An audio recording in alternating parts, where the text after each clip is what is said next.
Italian Wine Podcast. Chin Chin with Italian wine people.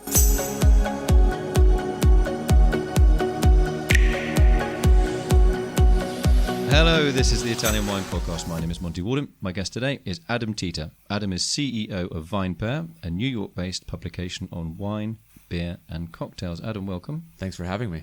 So how did you end up in New York, first of all? Were you born and bred? I'm not born and bred. I'm actually from the South, from Alabama, and moved to New York 11 years ago. So how old were you then? I was 24. Why did you move? Love? Money? Love. Right. Did it work out? It did, yeah. We're married. Right.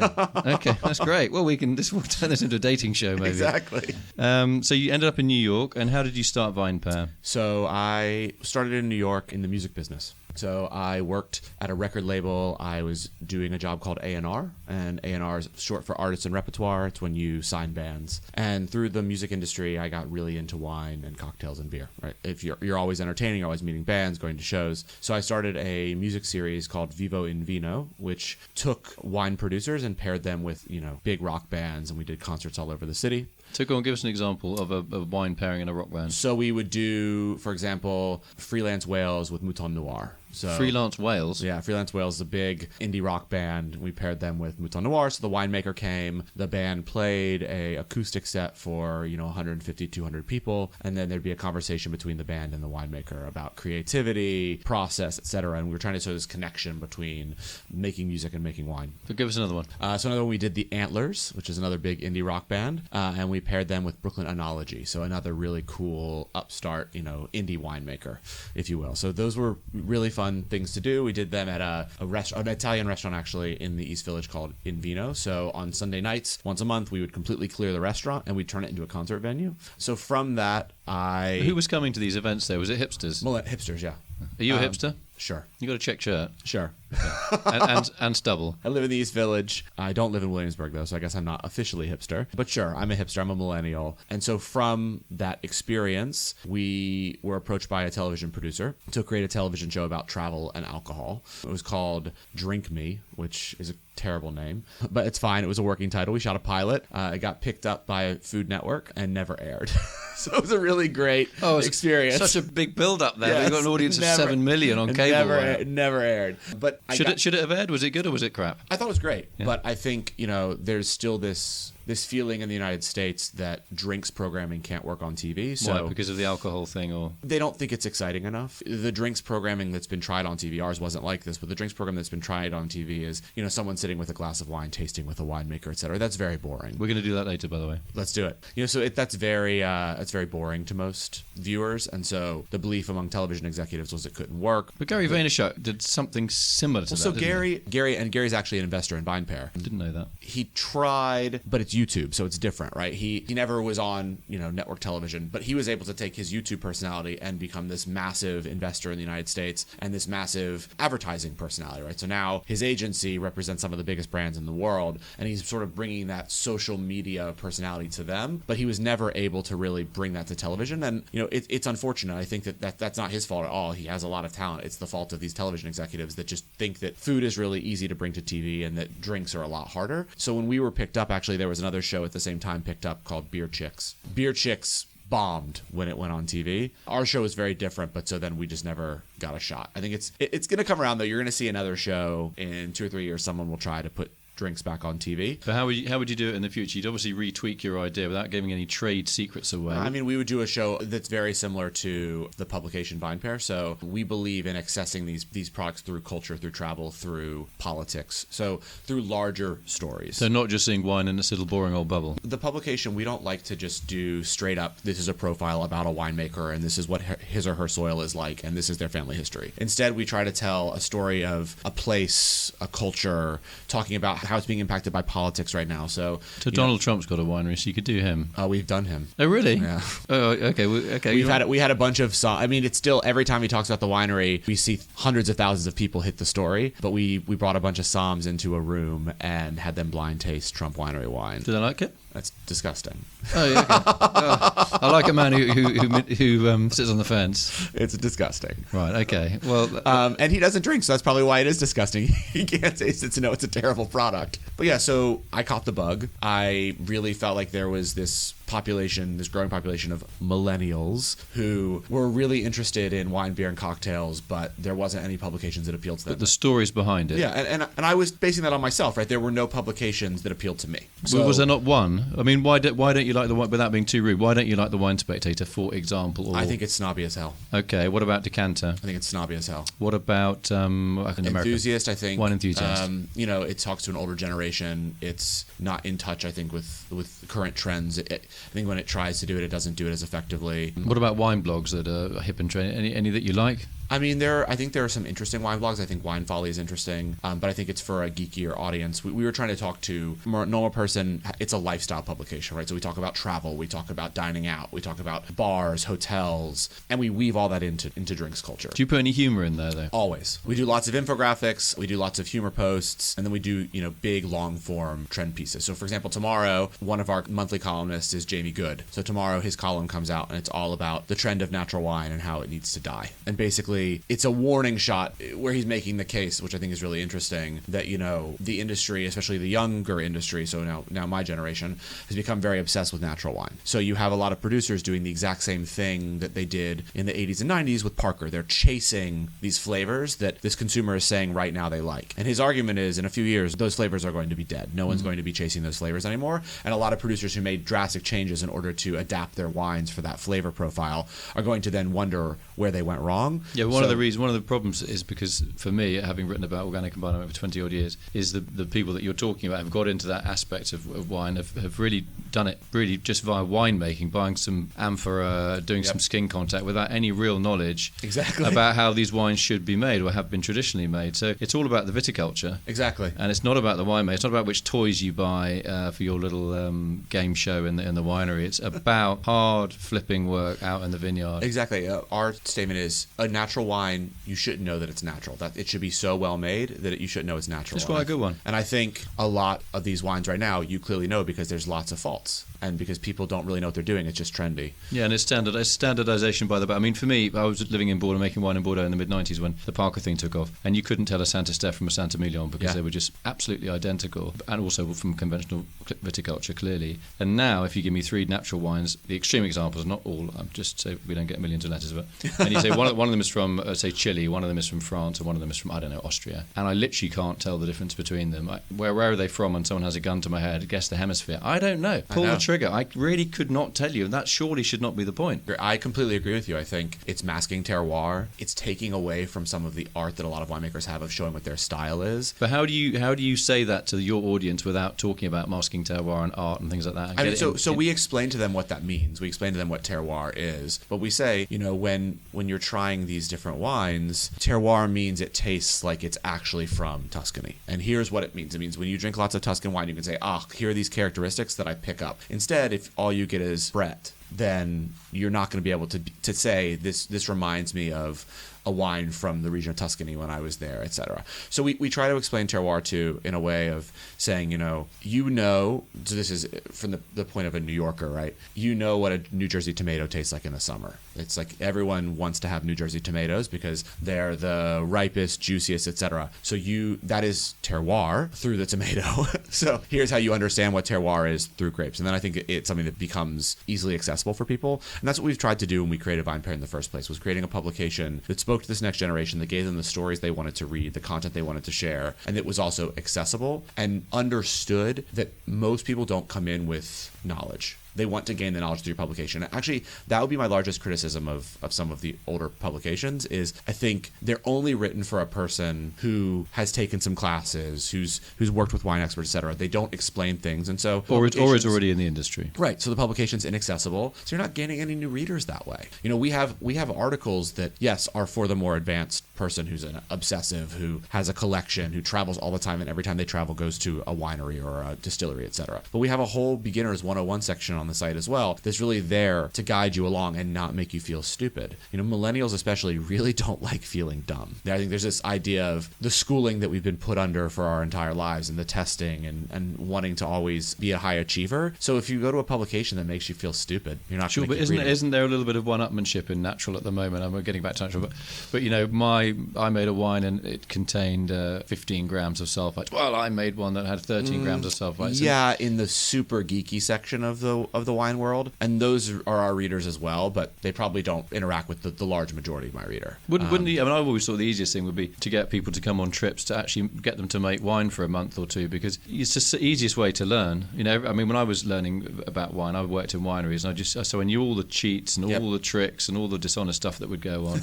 And it basically boiled down to bad wine growing. You think you've got a vineyard out there with lovely soil, but you've turned it into a car park. It's like cement. It's like an airport runway. You are going to have to break the law in the winery. It's pretty simple. You can't make a wine from that kind of terroir, from how you've treated your vineyard. So maybe you could do some virtual wine growing online with your thing.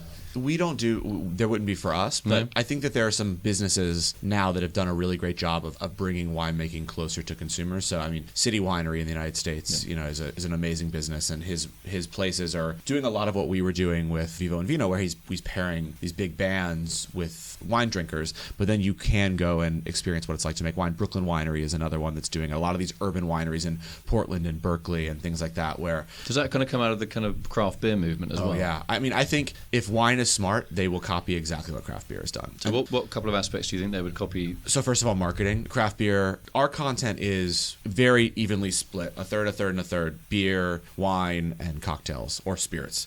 I would say that I'm out of the team, so we're a team of 15. I'm probably the larger wine obsessive, but I really do enjoy craft beer. And they're just, they're the smartest marketers. I mean, about everything. They understand social. Every time an article is published about craft beer brand on our site, we hear from them within 5 minutes of it publishing. I mean, they're on top of it. They know, they interact, they're active on Facebook. They understand how to use Instagram. They understand how to talk to these different groups of people. So I think that's the one thing wine should try to understand. They are always innovating. They're not tied to certain things. They spend money, which I think is really important. So on marketing you're talking about, or on the production side? On marketing. So they spend money on advertising. They spend money on PR. They really invest in bringing people in, on design, right? So creating labels that feel accessible, that aren't old, that aren't stale. But isn't one advantage of beer, though, is they can make a consistent product all year round? That is the advantage, right? Whereas in wine, you can really only do it once a year, right? But they tell that story, and I think wine should tell the story, right? So explain, look, we get one shot. I think there's a lot of wineries that don't do that. I also think there's a lot of wineries that try to mask why they do certain things. I was having a conversation last night with two people who are also going to be at Wine to Wine, and we talked about how, especially the larger wine producers, they never talk openly about how they actually created the wine, right? Like, just be honest and say, we did a focus group. We tested these 5 flavors, and these 5 flavors tested well, and so therefore we went back into the vineyard and we grew the grapes in a specific way in order to achieve those flavors. But aren't they caught between two stools? On the one hand, they want to, quote, express their terroir. On the other hand, they've got a business to run. Yeah. On the other hand, they read in magazines, some of which I kind of write for. They think, the critics like this particular style, so we're going to follow that trend. Yeah, I mean, I think there's so many, at this point though, there's so many different critics. I mean, yes, you have the older school critics that are still like the thing they like, right? You have the Venices of the world and the Spectators, etc. They're all going after a certain flavor profile. You have us, we have a whole reviews section. We're definitely, the styles that my critics tend to like are much less intervention, much less oak, purity of fruit, all that kind of stuff that you just sort of you can pick and choose. So be honest, like, we're going after the audience that reads the critics that we, you can even say it that way. So we're a Napa, California producer, and we're creating heavily oaked wines because our readers read these publications and they have been taught to like these kinds of wines. So we create these kinds of wines, or we just like making these kinds of wines, or we like drinking these kinds of wines. Yeah, often quite difficult to drink, right. I think. And I think, in beer, they do a really good job of saying, we make this because we like to drink it. Even if, or they say, like, look, right now, the biggest trend in beer is New England IPAs. So it's a really cloudy, very fruity style of IPA. And they say, like, we're making it because it's selling. And but they said we still are making a very good New England IPA. We're making it because it's selling. But that's what's happened, though, with orange wines, isn't it? It's, whether they taste like shit or whether they taste vaguely drinkable. And some of them do.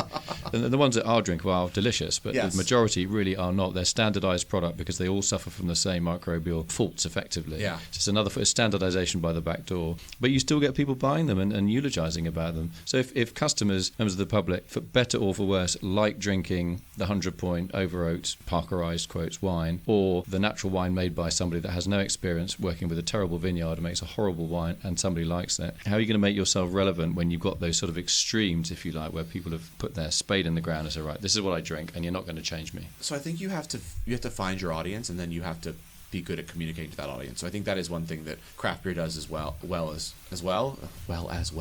They're really good at saying, okay, so I'm this brewer and I'm obsessed with stouts. So they find the other people who are obsessed with stouts, and they become known for that, and they communicate back to them, and they advertise in the publications that reader reads, and they really just own their area. And there are certain brewers that want to be large, right? The Sam Adams of the world, etc. They want to be huge brewers, and there are certain craft brewers that are also okay with making a life for themselves and having the market share they have, etc. And I think that that's also important for wine is saying, okay, I don't have to be as big as some of these huge conglomerates, but they're also really open in the craft beer world too, that the conglomerates control everything, and they push back. They push back really loudly against it.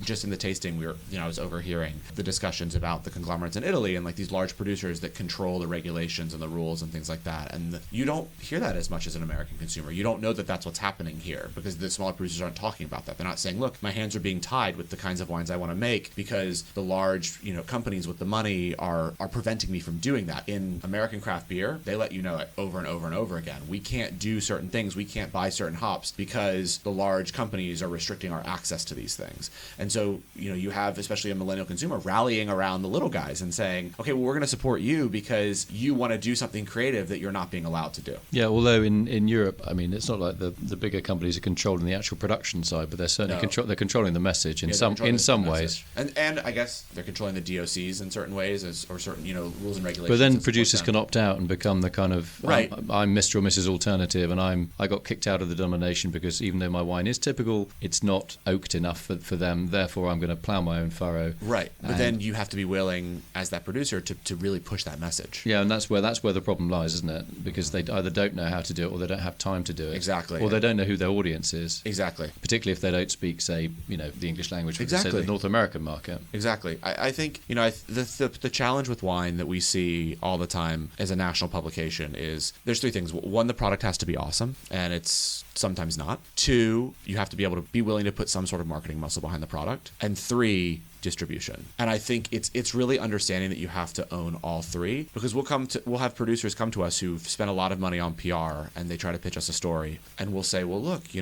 where are you distributed? And they'll say, oh, we're in New York and LA. Okay, like our readership is pretty big in New York and LA, so fine, like maybe there's a story there. But really a smart decision for you would be to go to the local newspapers in New York and LA and pitch a story there, because we're national. And so if my reader in New Orleans or Atlanta can't get your wine, they're really frustrated by reading an amazing article about your product, and then they don't really have any way to get it. And I think that's definitely the challenge, at least in the American market. I think it's different in other markets because our three-tier system is the worst. But, if everyone who wants to be in America also wants to have all this press in America and things like that, you do have to think about all three of those things in order to achieve those goals. Yeah, the distribution side is quite tricky, and also in Canada as well, isn't it? With the monopoly. Terrible, yeah. It's not easy. Is there anything we've missed? As a publication, we really try to write stories that touch on larger themes. So like a big story we ran last week was all about how Los Angeles is in a sort of a drinks renaissance. And the reason for that is because of Uber. Looking at tech and how it's influencing the drinks world too, it's really fascinating. What, you mean people couldn't get driven home having had a cup? People didn't really drink that much in Los Angeles. You drank in homes. It was a big drinking culture in homes because you didn't feel comfortable having more than one or two and then driving. But now that Uber's so ubiquitous in Los Angeles and Lyft, these amazing bars are opening. Amazing wine bars, amazing cocktail bars, awesome craft beer bars. And they're changing the dynamic of LA. So really well-known somms are now moving to LA and setting up shop. Great mixologists are opening up places in LA. And it's all because of the accessibility of cars. But if people want wine by the glass, generally they want something that isn't too heavy. Do you think that's going to have an impact further north in the Californian wine industry in terms of styling? Yes. I think Napa, but what Napa will always have going for it, though, is tourism. It still is going to continue to be seen as this amazing tourist destination for even my generation, right? Napa's supposed to be amazing. It's beautiful. Sonoma. I mean, Sonoma is doing a really good job actually of differentiating itself and saying they're like the cool kid Brooklyn version of Napa. So actually Sonoma is getting a lot of buzz of where people want to travel. But I do think that that's also important to remember from an Italian perspective, right? Like American consumers, millennials are never going to not think that Tuscany is a place they want to travel to. They're never going to not think that Piedmont is a place that they want to be. So if you're in those regions, take advantage of that. If you're in regions that people don't know as well, then you have to do some education as to what makes you special, what makes you cool. You know, the tasting right now, Trentino, like I guarantee you that if I asked most of my readers, they have no clue where that is. So it's not even the understanding of all these different grapes. It's also simply just explaining this is our region, this is our place, this is what we're known for, this is the kind of food. You know, I would guarantee you the average American, thanks to the majority of Italian food coming to America being, you know, from the South, think that's the cuisine across the entire country. So it's just doing, you know, good PR and marketing on your own to sort of educate what your food style is, what your place is, and then I think people get this attachment to the wine too, want to drink it and continue to enjoy it. All right, for Christmas, I give you a choice of 2 presents that you can have. Okay. Either I give you a craft brewery, or I give you a vineyard. What are you going to take? So I get to buy one. No. I get to give you one. I'd take a vineyard. Really? Yeah. Interesting. Yeah. You grow grapes but drink beer in the evening. Oh, yeah. Isn't that what everyone does? Maybe not so much in Italy. When I worked in California, we did drink a lot of beer. But all right, I just want to say thanks to our guest today, Adam Teeter, who is the CEO of VinePair, based in New York. Wish you every success with that, and with your beer and your cocktails and your wine. And also, if you ever get back into the kind of music side of things, let us know. I will. Thanks so much for having me. No worries. Thanks for coming in. Thanks. Bye. Follow Italian Wine Podcast on Facebook and Instagram.